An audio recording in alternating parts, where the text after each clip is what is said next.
All right, so we're ready to move on to the excellent wife or the virtuous woman. The Hebrew for what's translated in the ESV as excellent wife, and I think in the King James as the virtuous woman, it's Eshet Chayil, and it literally means army wife. In our culture, that's not really what army wife means. An army wife travels around the world with her husband from base to base, and she's just married to a guy in the army. But I think that does carry some of the right meaning, because this is painting a picture of a woman she's not just cleaning house and raising the children. She's definitely doing that, but she is enabling her husband to go out into the field and earn his victories. And she doesn't just enable him by covering the home front, but because of who she is, she's probably out there making connections and, encouraging. She's making him look good to the whole community. So that eventually you get down to the verse where her husband sits in the gates because he is a respected elder of the city. And he got there. This is not a quality of him. This is a quality of her. He's there because she enabled him to be there. She's that kind of army wife. This is really the good version of behind every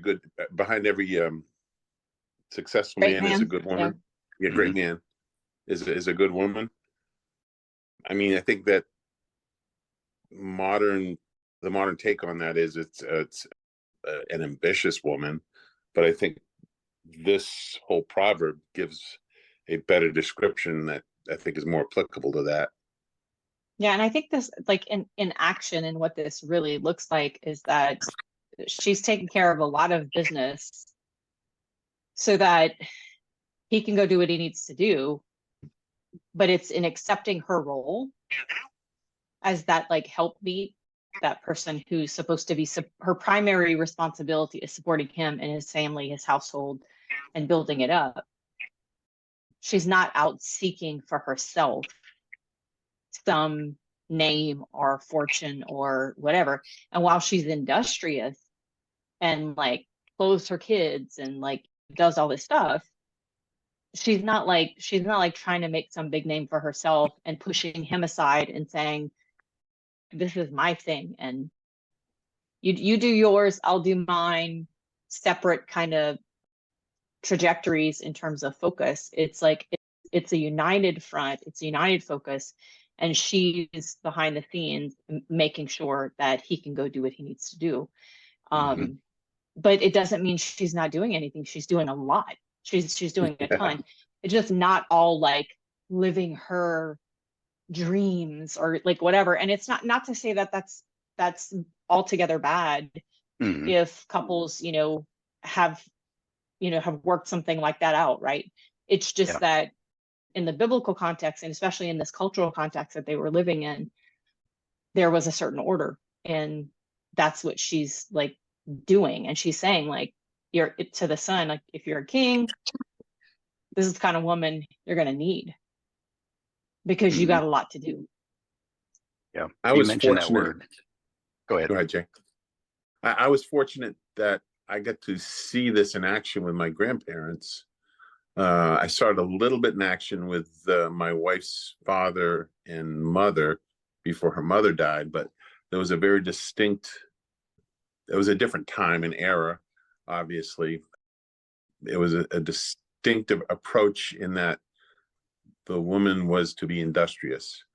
And my grandmother had a sewing machine and she was making clothes and canning the garden that he would plant. So it was a really good, beautiful meshing of their skills and talents that complemented each other. And it was basically the moving force was the family. We're doing this so that we have a dynamic and a well-oiled machine that is called family that we are able to raise our offspring with, Yeah, it's a microcosm of what the world is supposed to look like. I think an ironic thing about this picture is that in our culture, we think of a lady as somebody who is soft and gentle, or her hands are soft, and she, Mhm. she Mhm. doesn't get anything dirty. She, picks things up with a handkerchief. The classic Southern belle sort of picture. Mhm. But that is not what is being portrayed here.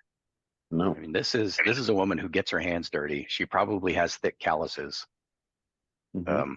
She is down in the trenches with everybody else. Paula, you had mentioned the term helpmeet, and that's a loaded term in our culture Mhm. today. It really Mhm. shouldn't be, because it means a helper who is a peer, a helper who is appropriate to this role. So if he is a mighty man, and a king certainly should be, he should be a mighty warrior. And the mighty man is in Hebrew Geber. This is his counterpart. This is the woman that he needs to support his role. He has authority. He has stuff that he's got to do. He's holding court, or this woman's husband isn't the king necessarily. He could be, but not necessarily. But he is a man with authority, lots of responsibilities. But if he is busy trying to police his wife, trying to make sure that she's doing her job, that the kids are all dressed and going to school, and that all the servants are doing their jobs, if that's what he's got to do, then he can't meet all of his other responsibilities. And so she is the help meet for that role. She is the word meet, meaning, what is the right word? I keep going to appropriate, and I guess that's a good word. It's just not the one that I Mhm. want. The helper that is suitable for that purpose. And the Right. purpose is supporting him in his role. And the more Yeah. authority and responsibility he has, the harder her job gets, and the more of this Eshet Chayil she needs to be. So she I has think to it's be commensurate with him. yeah, she has to be at least, yeah, he has to be equally yoked in that way, in that Hmm. sense. Yeah, it's a good way. But I think that, like you mentioned, that like this is probably not a king or a king's wife, but I think it's really interesting because I think that if for a man to find a wife that's appropriate for him in terms of compatibility and being equally yoked in those particular at the particular level, whatever it is, whether they're a king, whether they're a servant, like whatever it is, that the virtues of that woman are the same. They should be the same. But with a woman who is appropriately matched for a man in this way, the potential for a man is a lot greater because of the fact that like she does these things. Mhm. So whether he's a king or not, he is a king in that relationship, in that sense. Like he's able to be a king in that relationship. He's also able to be empowered to grow and to develop and to do the things that he's called to do. Hmm. Which I think means that there's a lot of potential for growth and change. And I don't know, like the modern way of talking about it would be like leveling up, or just doing something different. And in a society like we have, which is a democratic republic, the idea of building something and growing into something different outside of your the class you're born into is something that we can talk about. Might Hmm. not have been then, but they did have a lot of ways to grow wealth. So they did have, the ability to have freedom in the Israelite culture, at least. And the size of your household essentially dictated what class you were in Yeah. in a culture like this one. So if you had, a number of children, and you had a capable wife who was taking care of the children, and not only that, but ensuring the household was running efficiently and frugally so that you could actually accumulate wealth.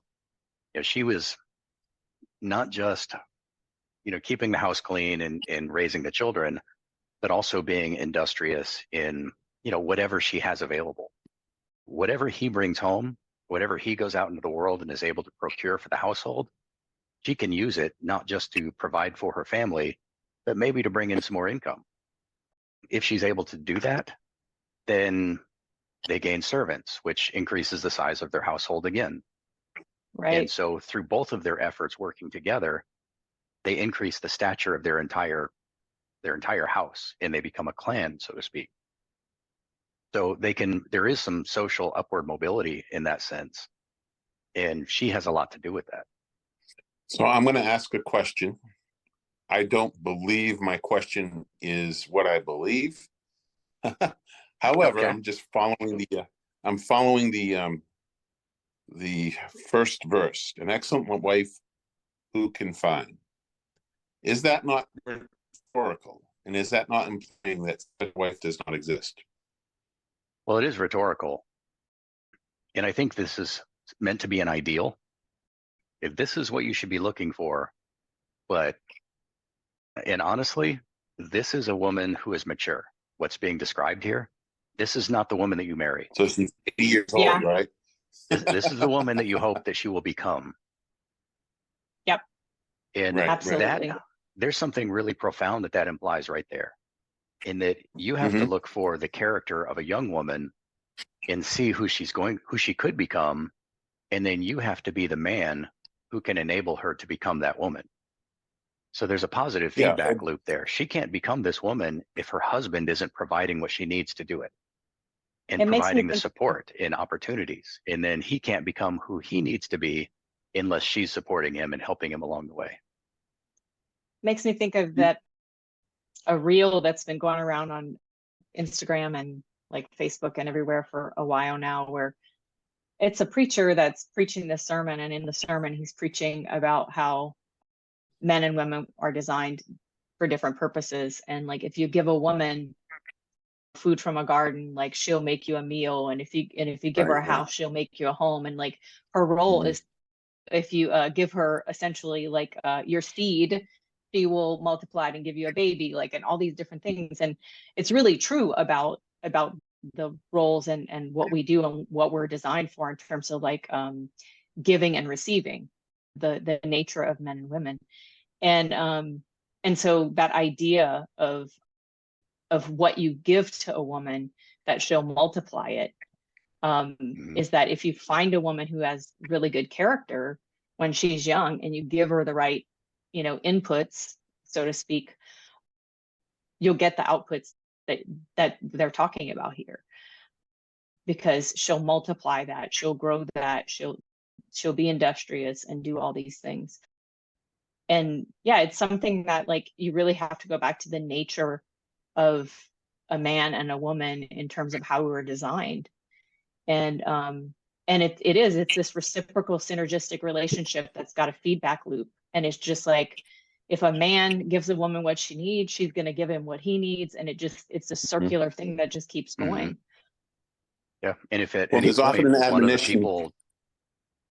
point, one of the people in this relationship decides they don't want to play that role anymore, then it becomes pathological. Things start getting out of order.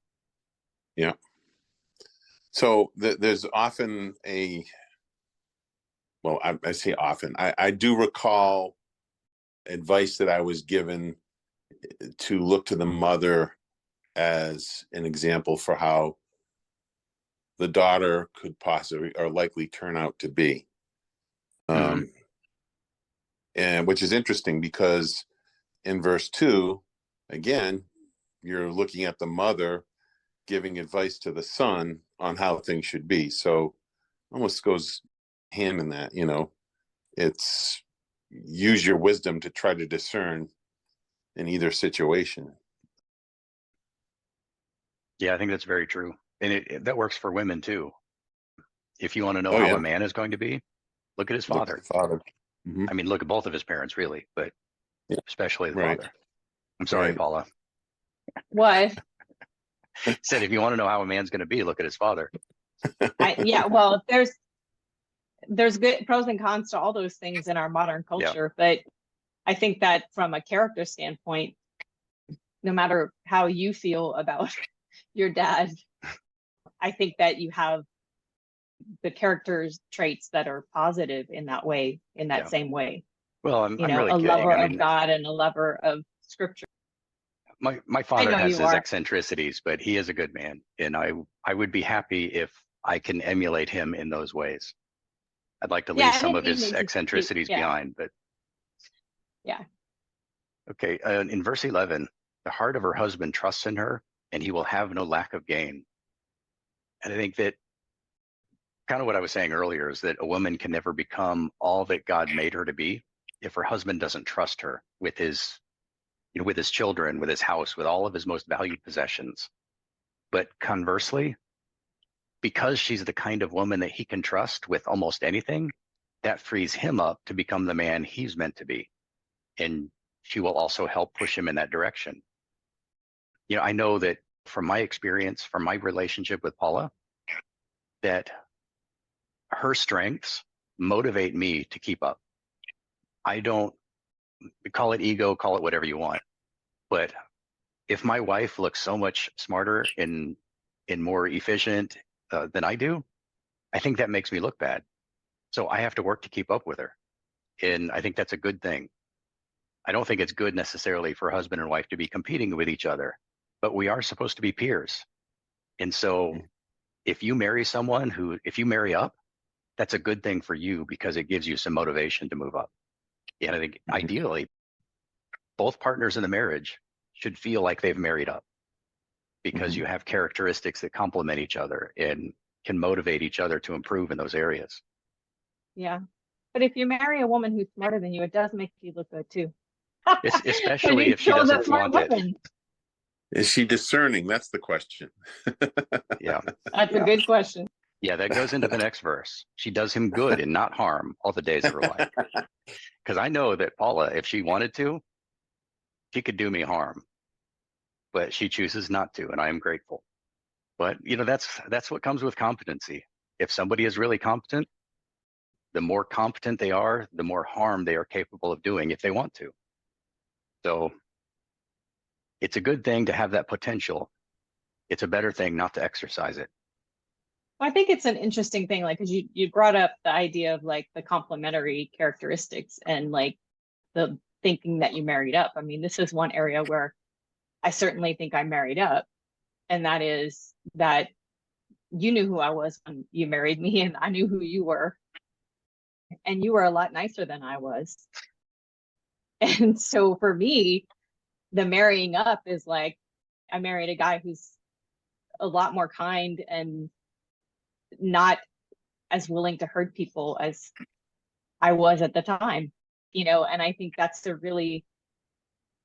was aspirational for me. Like, I don't want to be this like the meaner person. I don't want to be the meaner person. And I think that's like, again, just one of those ways in which I think, yeah, compatibility, balance, those things you should feel like or know that there's something about that person that you want to be more like, or you want to be better at something because they're really good at it. Not necessarily competition, like you were talking about, not competition, but just because it's good for both of you. Well, respect is a huge thing. And yeah, it's very desirable. I know the word talks about wives respect your husbands, but it goes both ways. And without that respect, it creates a competition, it creates insecurity, and it creates a number of issues that have to be overcome. So you're starting from a hole, whereas you want to start up on high so that you're lifting each other up in a very positive way, and you're confident. Absolutely. You're confident in that. Yep. I mentioned verse 12. She does him good and not harm all the days of her life. One of the ways that is very common in our culture, we try to find sitcoms that are worth watching, just something lighthearted to take our mind off of everything else. But it is so difficult to find a sitcom where all the characters aren't just horrible people. And they are, especially if there's a husband and wife, they're constantly lying to each other, cutting each other down in public, undermining each other to their friends in private. It's horrible. I mean, these are all examples of just exactly the opposite of how decent human beings should behave.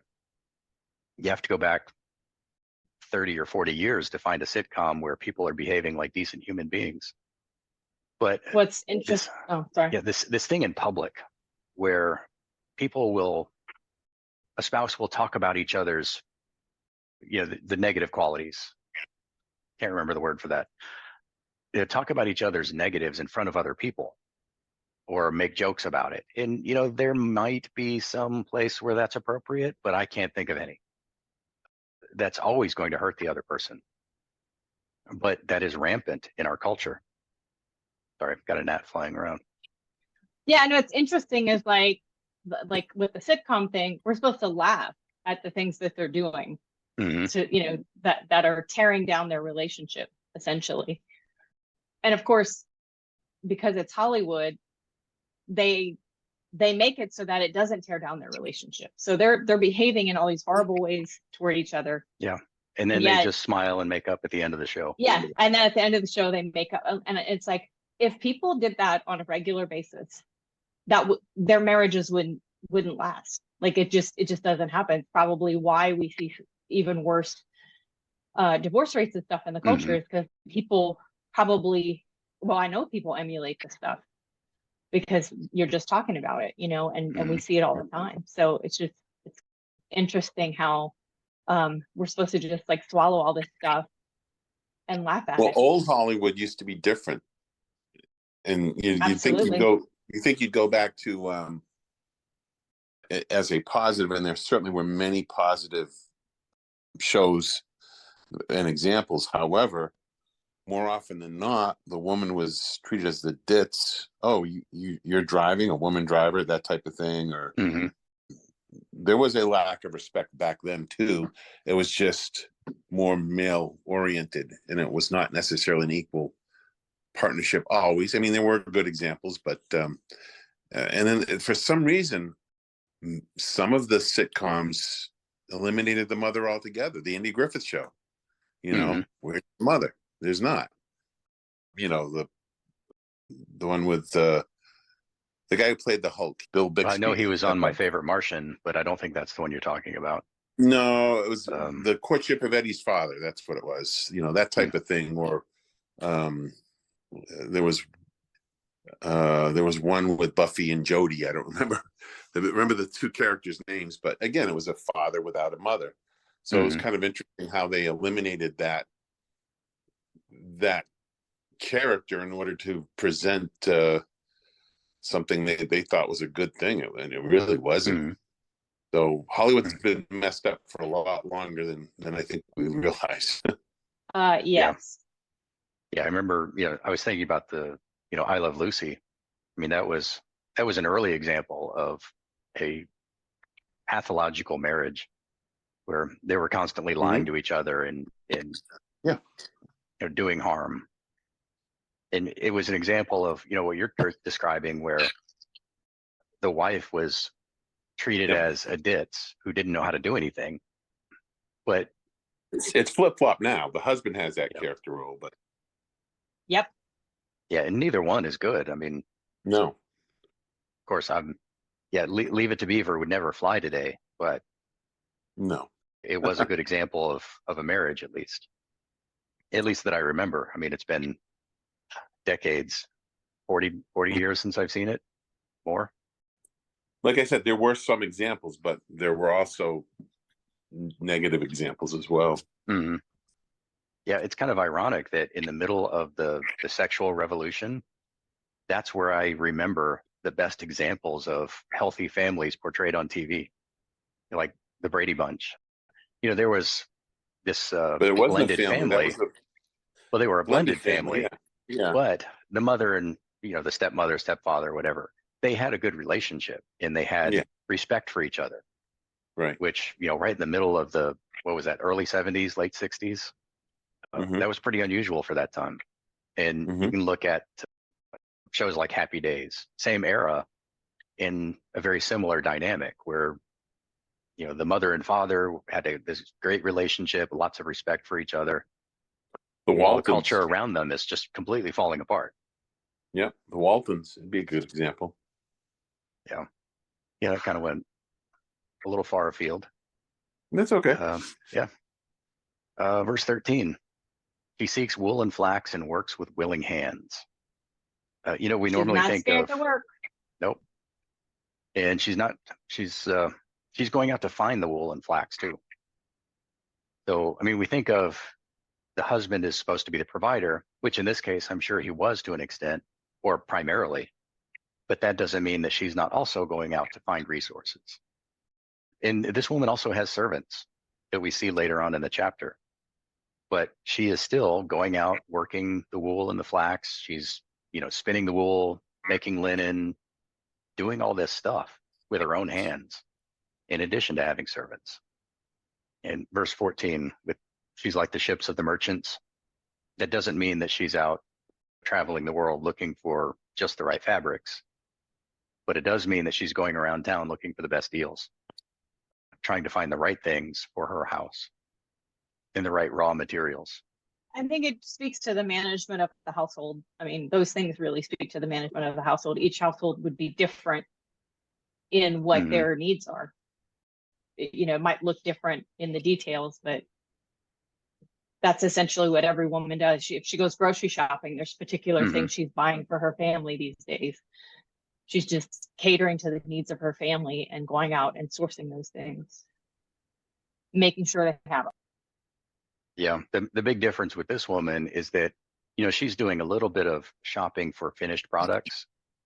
There's some of that here because, she's probably not making her own purple dye or red dye. She's probably buying dyed fabrics from other people, but she is going out and finding raw materials. I mean, she is spinning the thread or the yarn into fabric and making that. She makes her own furniture coverings and linens. There's a lot of manual labor, and that is almost unheard of today. And there are, Paula, you and I know of women, I'm sure you do too, Scott, and Lisa, I'm sure you know some of them too, people out there who are still doing canning. They grow their own food, they have chickens, and so they've got all the raw materials, and then they are, I know people who have wheat grinders. They grow their own wheat and then they grind it into flour. That is a ton of work that I can barely even imagine, but people do it. And when this proverb was written, they didn't have electric grinders. They had stones and donkeys if they were rich. So this was valued at one point in the education system because there was home economics that was taught. And what was the purpose of the home economics course? It was to basically economize your household to the best of your ability, to leverage what you could, and that became a sexist idea because it was demeaning to women, and it basically did not allow them to obtain a career, which they could do if they so wished. But this was talking about basically a help me class, if you excuse me. We don't have that anymore, to my knowledge. Not in most schools. It's interesting too, because and this kind of ties into from a modern perspective with some things that I've said before, and the whole idea around women, getting out into the workforce and no longer, when I was a kid, my mom, she didn't sew all of our clothes or anything like that, but she kind of did so for a hobby. She would sew periodically and make things for us. And I think she just didn't love it, but she did a lot of other things. But what I think is interesting is that because that skill has now been lost, when I was in high school, we of course had home economics classes and we learned some basic sewing skills and that kind of thing. And of course, I think we sewed some outfits, a couple outfits or something too. But ultimately, what's interesting to me about that is just that now culturally, nobody really knows how to make clothes anymore, and so we have to buy what's made for us. And what that means is not just that we have to go out and buy from the stores. It also means that we have to buy what's there because we don't really have any options for what they give us. I was talking about this in the context of how young women dress these days, or young girls dress. They don't have options, and their moms are out working. They don't know how to sew, or even if they knew how to sew, they're out working, Mm-hmm. and so their shorts are, the shorts are like the Daisy Dukes or whatever, and very immodest. And yet everybody's like, well, we have to buy what's there because that's what's there. But it's all been a part of that progression of like, if we don't provide for our own children what they need, somebody else Right. will. Well, society right now is created so as to almost not encourage the idea of an excellent woman. In other words, I can bring home the bacon, fry it up in the pan is basically what we have now. Yeah.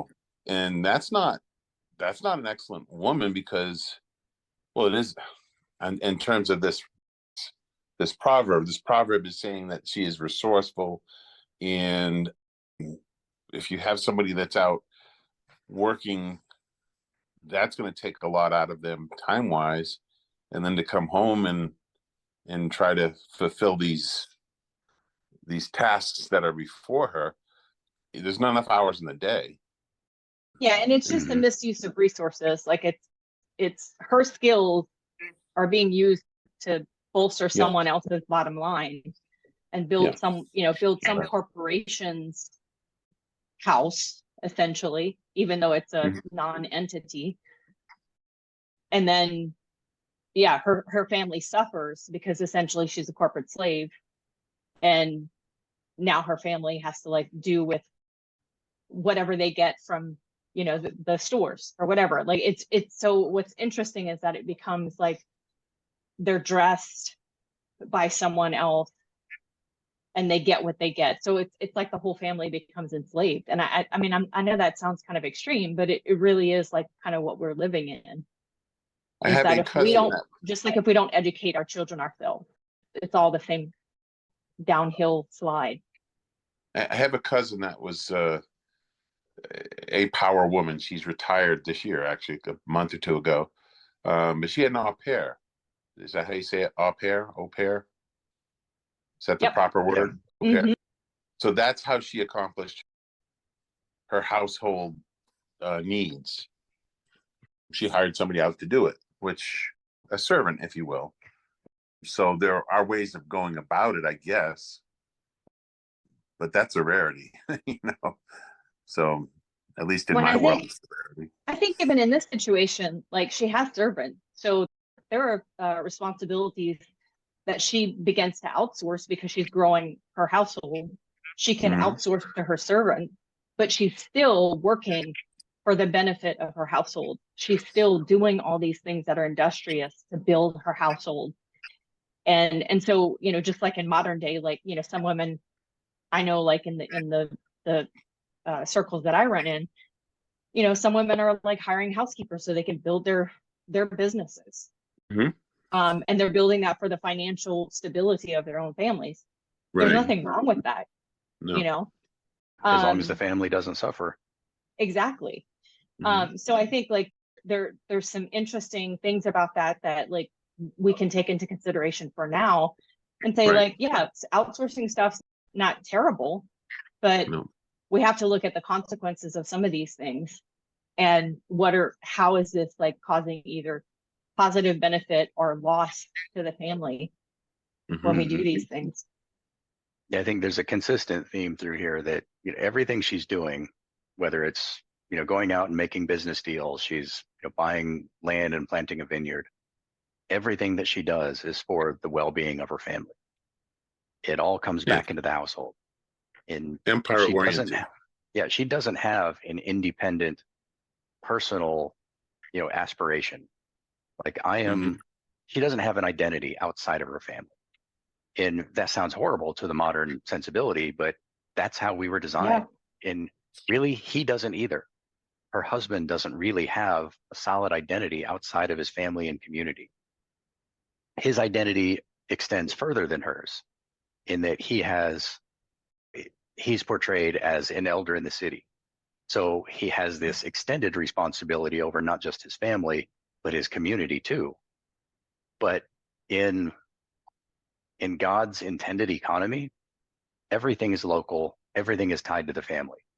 your neighbors are very likely relatives. In the very next verse, it's talking about that, she considers a field and buys it. With the fruit of her hands, she plants a vineyard. And a couple of things I want to say about this verse.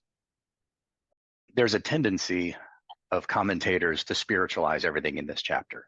The linen represents this spiritual principle in, when she's spinning the wool and she has her hands on the distaff.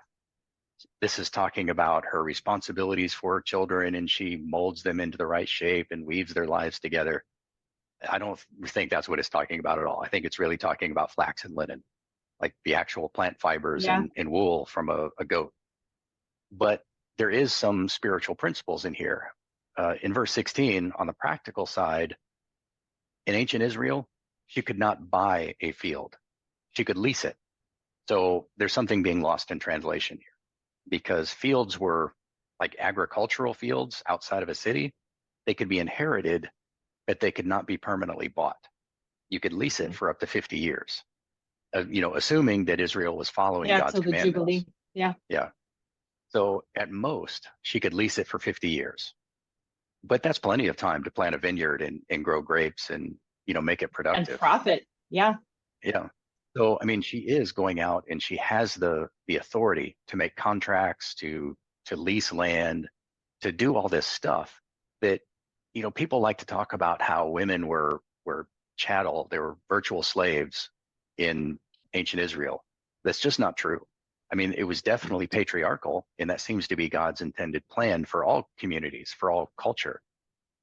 But women were not slaves, any more than men were slaves.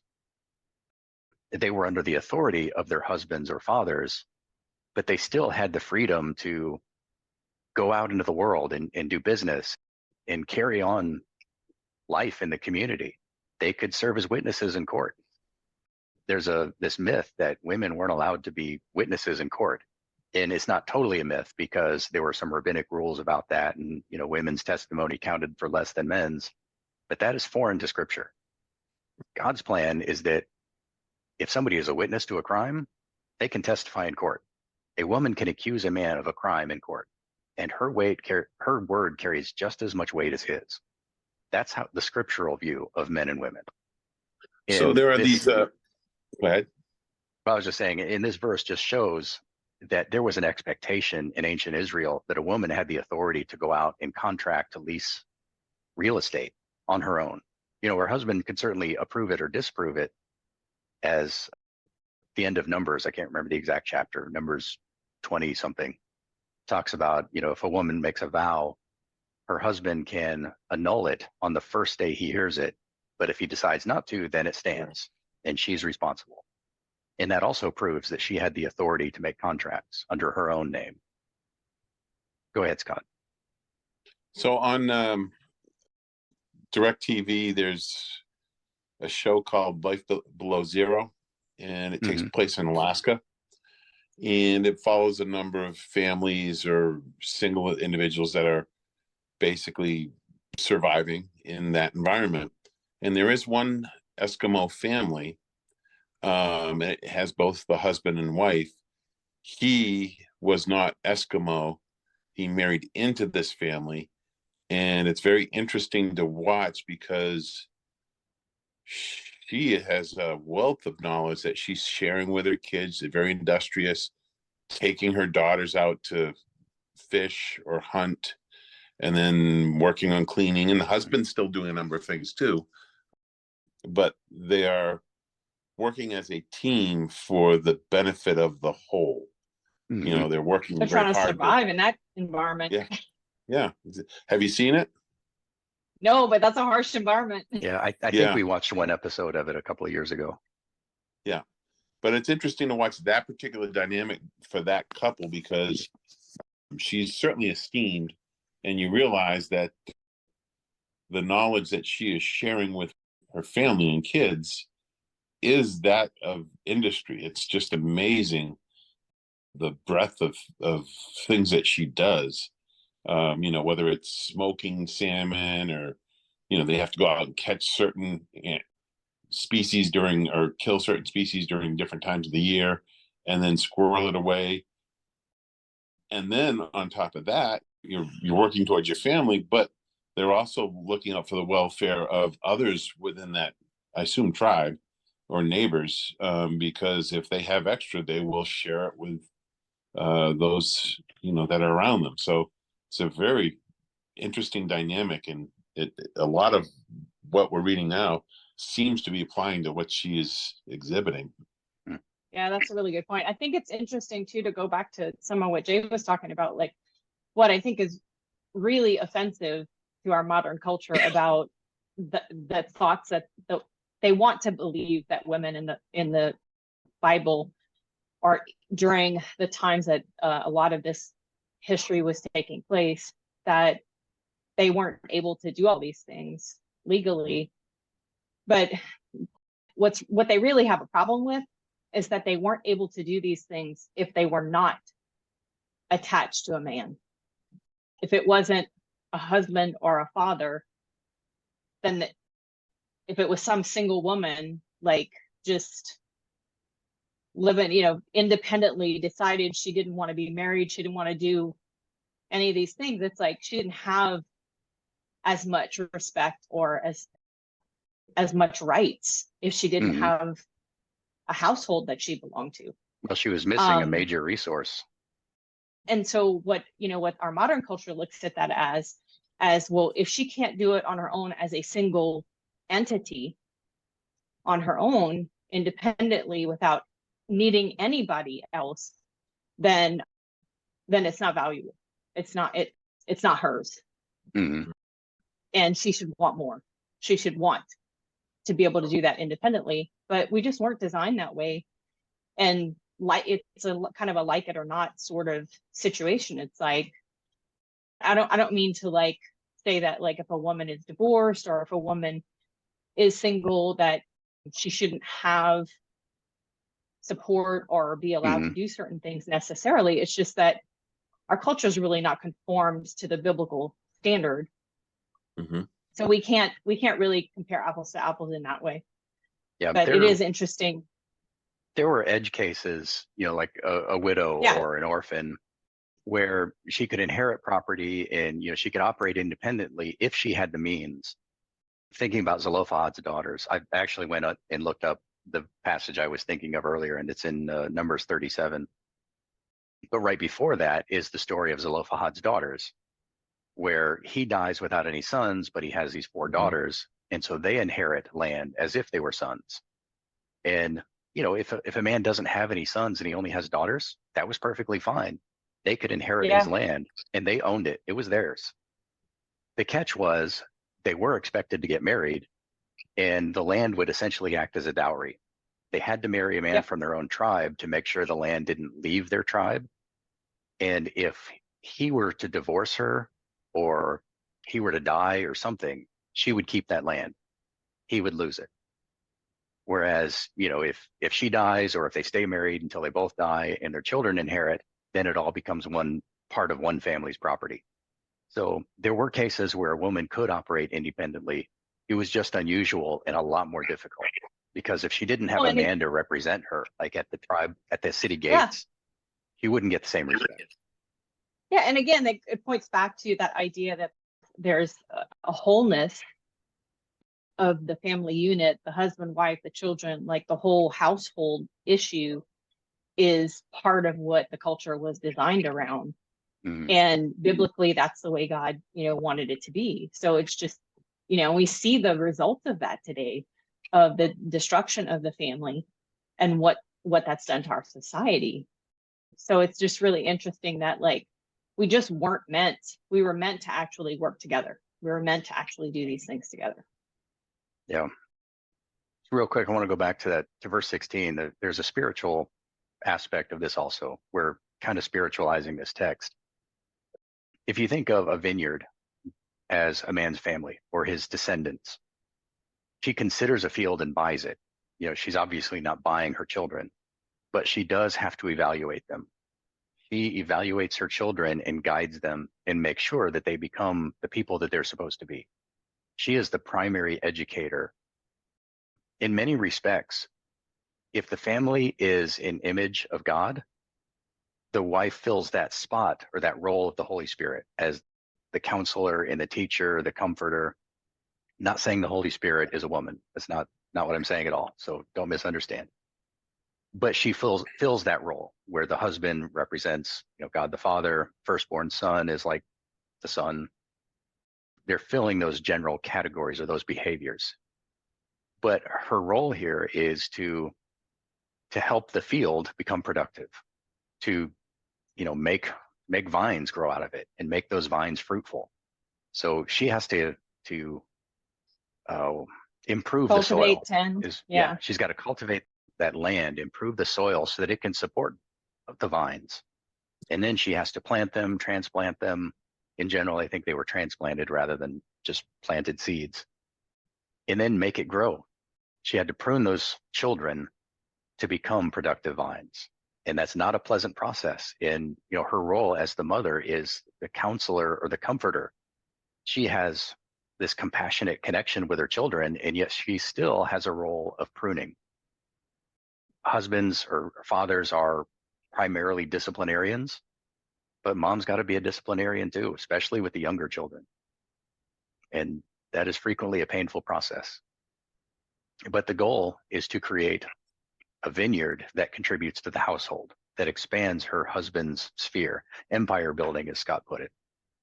I just finished this Bible study on the book of Ruth, and I was wondering if there was any credibility to the idea that Proverbs 31 was either written about Ruth or somehow she was the inspiration for it. Seems plausible. Because there's so many verses that like really describe her attributes in terms of working with willing hands and bringing food from afar and providing food for the household. And she did these things for Naomi. She went and reaped in Boaz's fields, and he like held her up as being extremely hardworking and possibly not even attractive in any other way except for her ability to provide, in a household way. So I was just curious because somebody had brought that up, and I've not read Proverbs 31 before, but it did seem as if there was a lot of correlation. Yeah, and Boaz would have been an elder at the gate too. I mean, it fits that description as well. In fact, Boaz went through the whole transaction with the other relative who I guess didn't want to be responsible for her for Ruth, I guess the additional purchase of Ruth's property in addition to Naomi's. And so Boaz ended up bringing Ruth into his household. And of course, she then went on to become very esteemed in terms of being whatever, I can't remember the exact relation, great grandmother. So it seems as if so many of her attributes of putting her family first and Naomi first and Boaz first, and she was extremely obedient and extremely hardworking. It just seems like those are the things that this proverb is really highlighting. Yeah, Lisa, I like what you just said. You said putting family first. I mean, you just summed it up. It really is a good way of summarizing the whole proverb, at least the second half. Well, she definitely did. I mean, she was so obedient, and she followed Naomi even when Naomi tried to send her and the other daughter-in-law back to Moab. She said, "No, I will." And I mean, she was professing that she would stay with her until death. And so, I mean, then she did everything that Naomi said to go and provide food and get food. And she was out working in the field. So she just has this beauty that is through her attributes, not through her appearance, I guess. Yeah, and I think that demonstrates what we're seeing here is this servant part. This is like not serving myself first, it's serving my family first. And in that, she's elevated. Just like Ruth served and she was elevated to a different status because she served. And it's the pattern of God for him to do that. It's like, if we will serve one another, he will be the one to elevate us. Mm-hmm. And his desire is that we all like be elevated, right? That our status be elevated in the world, essentially, in the sense of we go from shame to honor when we cross over, when we become his followers and part of his family. And so the whole idea of becoming part of the kingdom is about being restored to a place of honor instead of shame. And it's like all this, that's his kind of his MO. It's like you serve, you're elevated, and you're given a place of honor. It's not like you decide that I'm going to be honored and you go out and you try to like chase it yourself. That's not humility. That's not the way that his economy works. Mhm. You know, Considering this one verse 16, if this was inspired by Ruth, in looking at this verse as a metaphor of the wife growing the family, the one thing that didn't really work well with that metaphor is that she considers a field and buys it. But in the case of Ruth, once she learned that Boaz was a relative of her late husband, and he was eligible to be the kinsman redeemer, she went to the threshing floor and she laid down at his feet and pulled the corner of his robe over her. And I mean, I don't think there's nothing sexual going on here. I mean, some people want to say that she was seducing him, but this really was inviting him to put his authority over her. And it was done in a very humble, subtle kind of way, so that if anybody saw her lying there, then, there's nothing, nobody could say, she's doing something totally inappropriate. And Boaz was still looking out for her honor in that sense, and that he told her to leave before everybody woke up so they wouldn't see her there. But she considered a field and she made an offer, Boaz being the field. And it's completely the opposite of how things normally worked in that culture, where a woman almost never went out and looked for a husband. It was the man or his parents who were out looking for a wife. But in this case, there was already a connection. She was a widow. She had nobody to look for a husband for her. And so she did it in a very subtle, humble way, so that he could say no or yes without anybody being embarrassed. And in that act, she demonstrated so much obedience to Naomi because she wasn't familiar with this practice. And basically, Naomi just instructed her exactly what to do. And when I first read it, I thought it was the strangest thing ever, but she must have thought it was just as strange. And then she just followed exact orders. And obviously it was a custom practice that, Boaz was familiar with, but it just showed, I mean, the kind of faith that demonstrated is so profound. I mean, just faith in Naomi, faith in Boaz. I mean, even for her safety. I mean, it was profound to me to watch how faithful she was in obedience. Yeah. Her faith in God, the God that she had attached herself to through her family. Her faith was, she believed him. That's what I think we see is she believed him, and she trusted his people because they believed him. Even though, Naomi was bitter and all these different things, like she didn't necessarily give up her entire faith in God. Well, at least she trusted Naomi's faith. I mean, obviously, Yes. They don't even talk necessarily so much about Ruth's faith, other than she demonstrates it, like she, Yes, in her actions. absolutely, yeah. And I think too, like a lot of times, it's some of the ways that we come to faith is through other people's faith. Like other people believe God, and so they're acting in certain ways, and they're saying, follow me, right? They're saying, follow me, do what I'm doing. follow, Paul said it, is it Paul, follow me as I follow Mhm. Christ? Is it Paul? Yeah. So it's that same pattern, is there with Ruth and Naomi, and it's pretty cool to see that. Yeah, she's I think she exemplifies the next verse too, in verse 17. She dresses herself with strength and makes her arms strong. She went out to those fields, gathered whatever she could every day, faithfully. And when Boaz shows her favor, I think he sends her with like 5 bushels of barley. She must have been pretty strong by that time to carry all that home. I don't remember the exact number, but I think it was quite a bit to hold in her garment, like it seems to describe. But I think this shows a woman who is a woman with fortitude, who is not giving up easily, who's going to push herself beyond what she thinks that she can do. And, whenever you do that, the more you push yourself beyond what you think you're capable of, the more you become capable of over time. So in that sense, she makes her arms strong. Verse 18, she perceives that her merchandise is profitable. Her lamp does not go out at night. In this case, I don't think it's talking about merchandise that she has for sale, although it does show that she does have some of that later. I think it's really talking about the product of her labors. Like, what is she creating?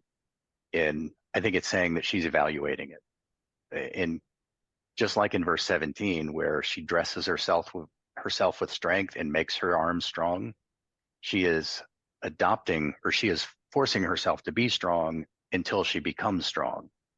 In verse 18, she is evaluating the product of her work so that then she can improve on it and make it better. At least I'm pretty sure that that's what that is actually saying.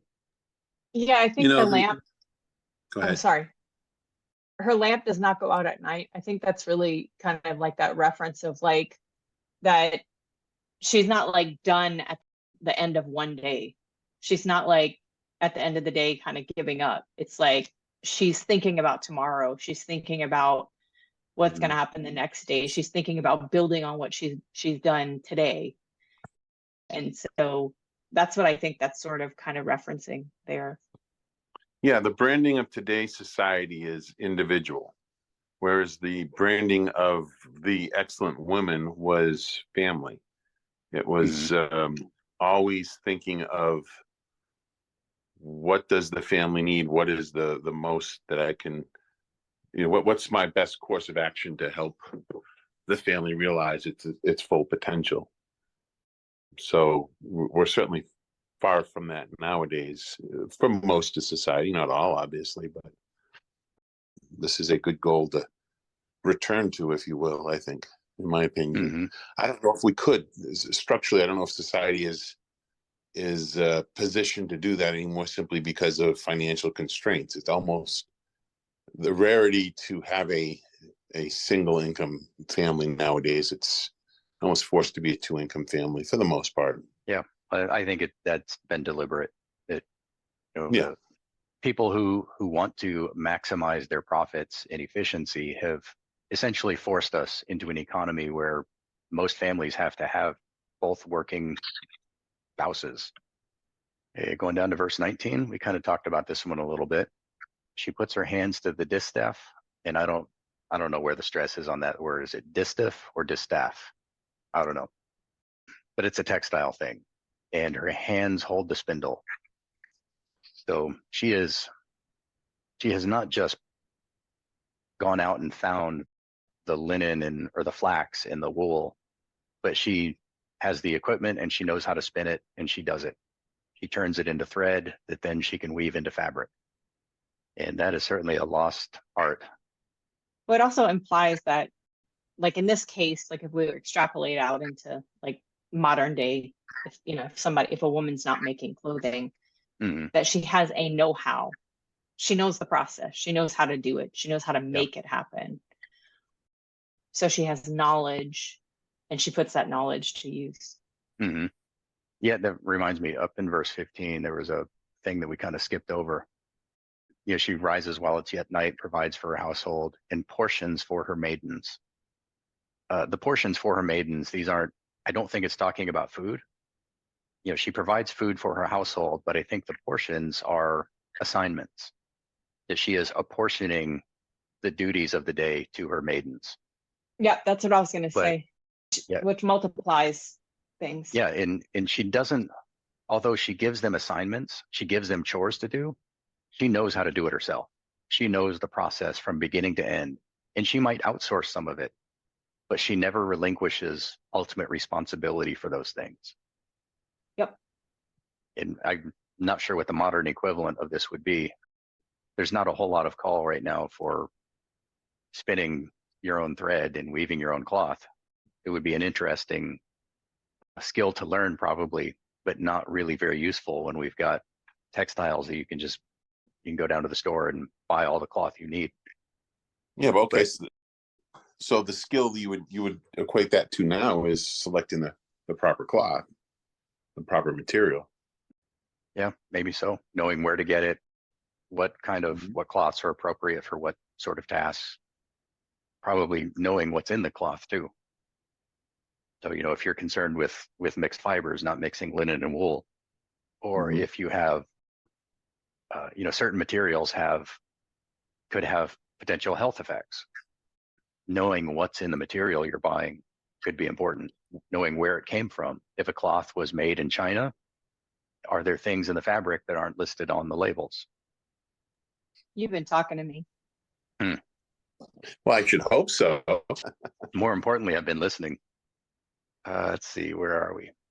Verse 20. She opens her hand to the poor and reaches out her hands to the needy. This seems kind of an outlier. Most of this is about caring for her own household. So how did this one Mhm. sneak in there? Yeah. I think Well, it comes after she's provided for her household. Like the only way she can provide for the poor and the needy is if she's got something to give. Mhm. So it does come after all the talk about what she's produced. yeah, remember that example I gave earlier of the Eskimo woman in Life Below Zero? That is a part of what they would do culturally, is they would be looking out for those families that, it says needy and the poor, but in the Life Below Zero, it's those that have had maybe a tragedy that's taken place, or it's certainly one village, so you're well known. Mhm. But you would know if somebody had, maybe they were sick and couldn't secure the fish, or for whatever reason you're doing this, you're foraging and scavenging, so maybe you're not as successful at your basically trying to get meat for that year. They could have had the same thing back then as well. Absolutely. And same thing with crops. Some people Right. could have Mhm. crop failures or Mhm. whatever, blight, different things going on. And that would bring you to that Ruth example, Lisa. Yep. Well, there's another connection to Ruth here in that, if she's planting a vineyard, there are gleanings. She needs to Hmm. make sure that those gleanings remain there. And Hmm. if Yeah. she is growing flax and linen, what are the gleanings of flax and linen? Do the poor people, do they have their own spindle? Do they have the equipment to spin thread and weave cloth?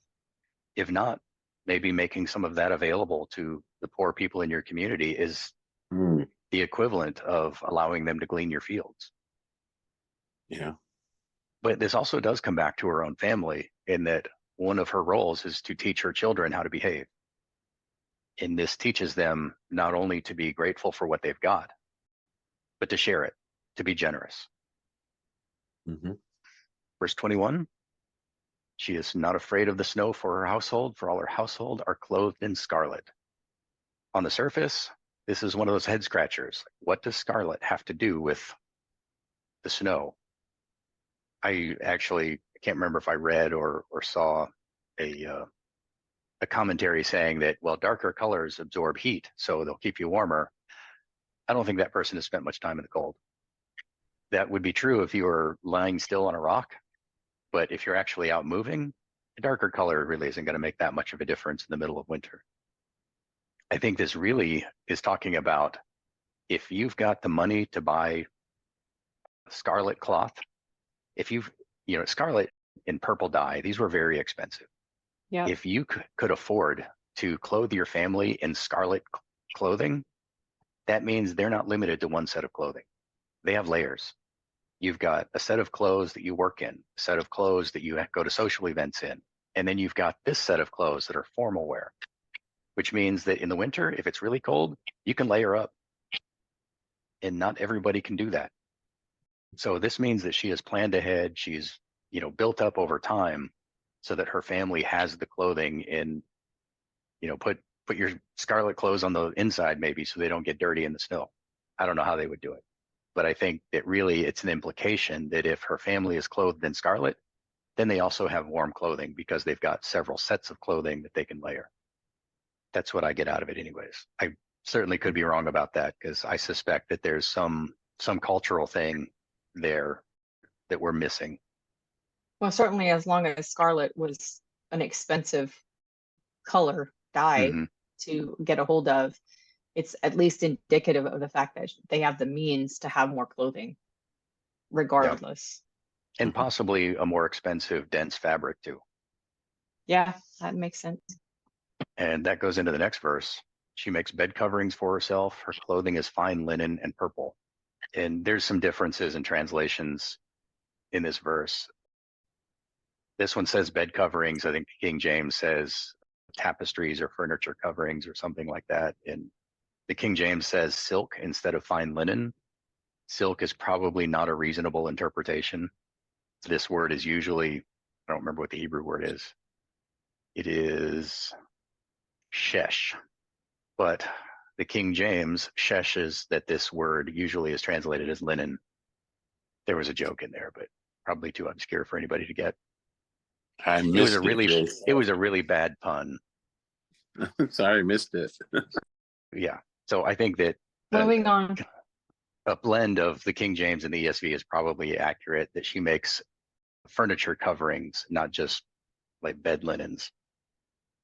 And she makes clothing out of fine linen and purple. So this is another one of those places where I don't think that she is making the fine linen herself. She probably, she makes her own linen. We know that already.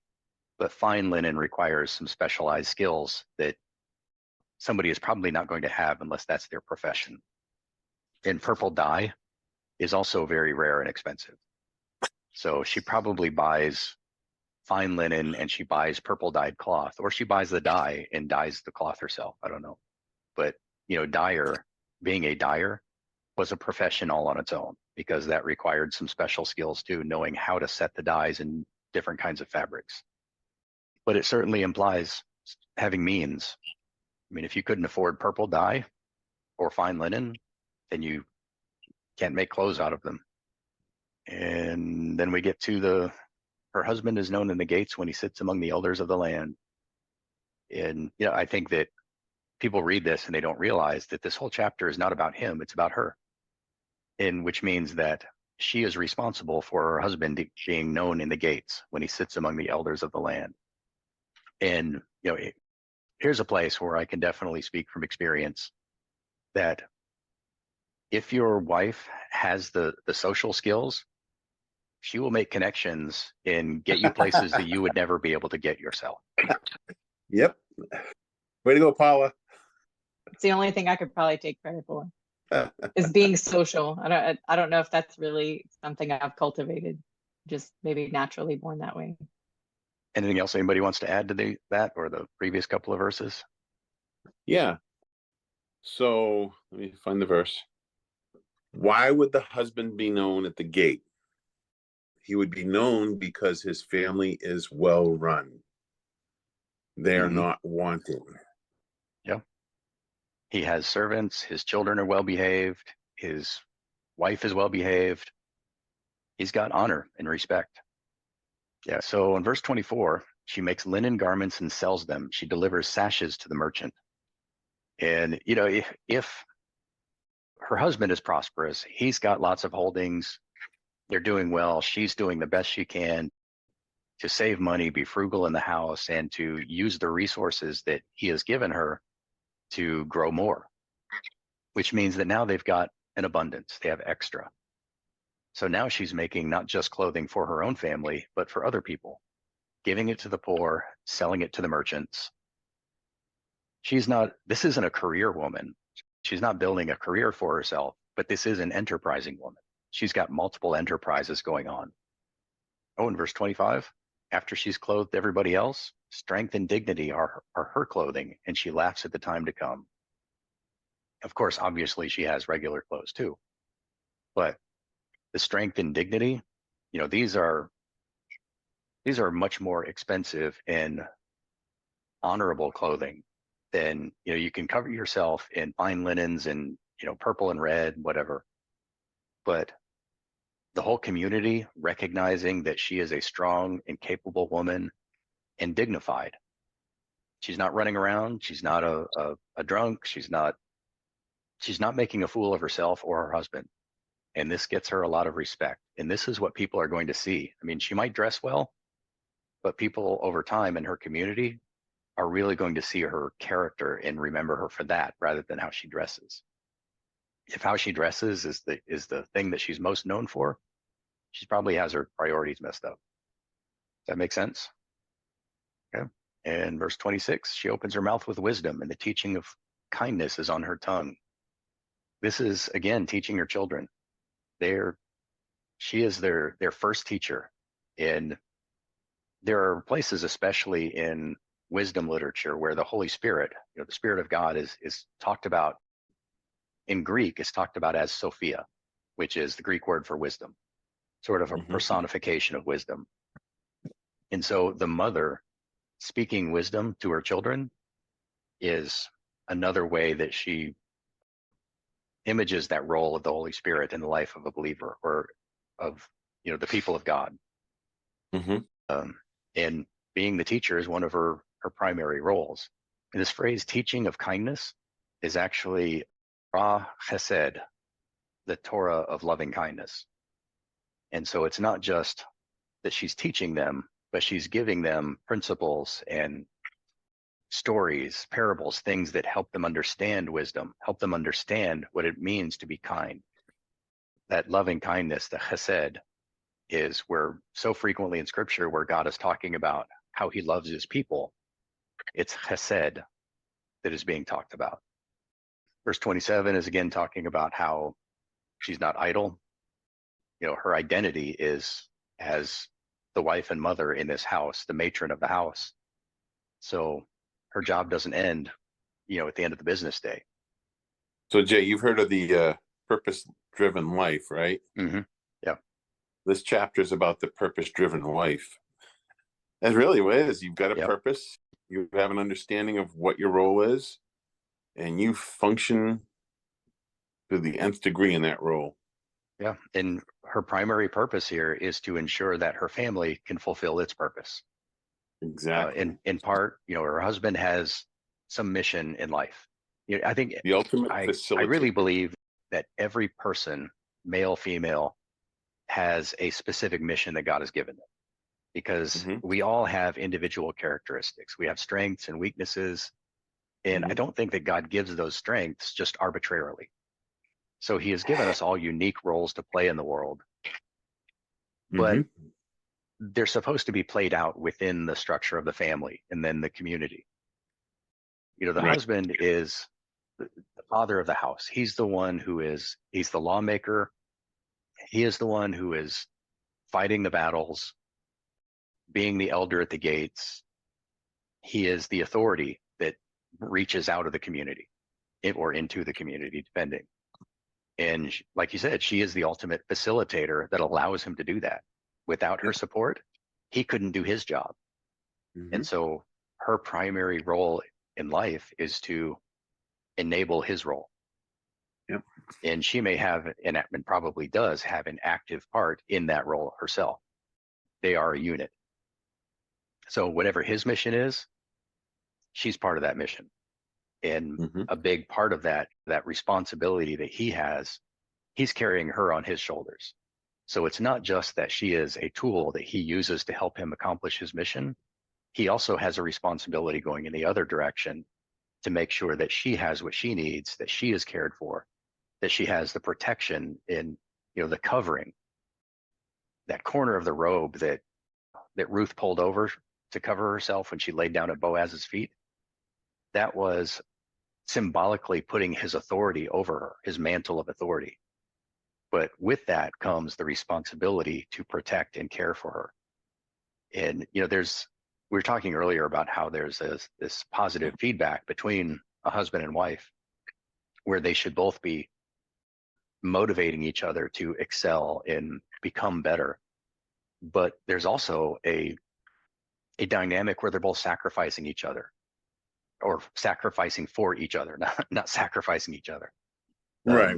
Whereas he needs to be willing to give up his life in order to fulfill that responsibility he has to protect and care for her. Yeah, it's a mutual pledge of fidelity. Right. Yeah, and she has to be willing to give up her life to support his mission. Yep. And both of those are pretty uncomfortable things for us to think about. Well, and if you think about it like that, this is the premise of marriage. The premise of marriage is like she's giving up her right to just live as she pleases, essentially, and giving her up her reproductive rights to him, like everything about her ability to reproduce or produce, she's giving to him. And so she's admitting that to him. And that's, of course, in the context of that culture, and certainly biblically, that's still, I think, true. But I do think that this idea of marriage that people have really lost sight of is like, when we come into the kingdom of God, we give up our right to ourselves, and we are now the part of the bride of Christ. And so we're sacrificing this thing that we have been for something different. And in reality, when people get married, particularly for a woman, she's giving up who she's been, and she's becoming attached to him and becoming a person that can serve his vision, his needs, whatever it is. And there's definitely some reciprocation from the man in that same way. He's giving up certain things, but it's not quite the same type of sacrifices. So if a woman is getting married and she understands the biblical perspective, it's just like, in a lot of ways, coming into the kingdom. Yeah, I like that, connecting that to the kingdom and being the bride of Christ, and that Yeshua didn't come so that he could enable our mission to do what we want to do. He came so that we would be freed to enable his mission, so that we could submit to him and be his tools in the world. We are, even in the body of Christ, like Paul talks about, we all have roles to play. Some of us are hands, some are feet, some are eyes, because we all have these unique skills, but we exercise those capabilities within this context of being a help meet for Yeshua. And, there are ways where even David says that God is a help meet for him because he is an appropriate help in time of need. But that's not God's identity. That's something that God does at times because we need his help. Whereas our identity as the body of Christ is to be his helper. We exist for his purposes and not the other way around. So you've just blown a hole in the concept of dominionism, which basically says that God needs us so that he can function on this plane, if you will. That's not a help. We're not helpmeets in that situation. We're basically directing how things are to go, which is just totally upside down. Yeah, I think he wants to work through us, but he certainly doesn't need us. Doesn't need us, though. He would be God if he needed us. Yeah, okay, we are almost at the end. Her children rise up and call her blessed, her husband also, and he praises her. Many, King James says daughters, but many women have done excellently, but you surpass them all. Obviously, this is an ideal. The woman that's being described here is what all women should aspire to be. And it's unreasonable to expect that there's any one woman who meets all of these criteria. I've known women who come close. I've married one, but nobody is perfect. I will never be the Proverbs 1-30 man. I'll try, but I'm never going to make it. And I don't think I've ever met a woman who perfectly measured up to this Proverbs 31 woman, and probably never will. I would like to say I'm offended, but I can't be. It is a reality. But we See, can aspire. you're just embracing that Proverbs 31 even more. You're humble, right? It's not every day. Okay. But sir, I have to say this. Jay reads this on Fridays at Shabbat dinner and prays this blessing essentially over me every Friday at Shabbat dinner. And I think, at the end of a week when you've like worked really hard, Yeah. some weeks are better than others. And some weeks you're listening to this be read and you're just like, wow, I've so fallen short of this. And other weeks you're like, I might be making some progress. I might actually be growing. But And in it Jay's really mind, is like, it's sobering. And in Jay's mind, he's just reaping coals on your head. You didn't know that, right? Lighting a fire. Yep. Well, I think that these last two verses, well, really verse 30 kind of sums up this whole thing. Charm is deceitful and beauty is vain, but a woman who fears Yahweh is to be praised. And this is really what it's all about. A woman doesn't submit herself to her husband simply because that's what she's supposed to do. I'm sure some of them do. Many of them do. She doesn't care for her children. At least this woman, the Proverbs 31 woman, doesn't do these things just because it's the right thing to do or because she loves her husband or she loves her children. Those are all good motives. Nothing wrong with that.